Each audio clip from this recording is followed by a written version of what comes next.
In this video, I'm going to show you how you can easily back up your iPhone to iCloud.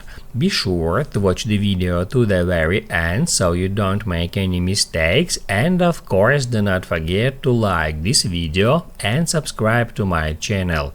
Thanks guys. So let's get started, and first off head over to settings and then tap at the very top at your name.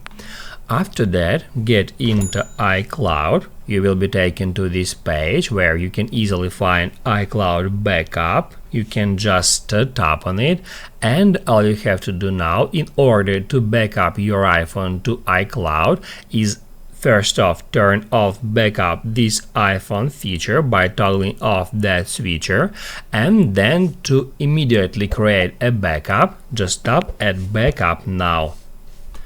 That's how you can easily back up your iPhone to iCloud.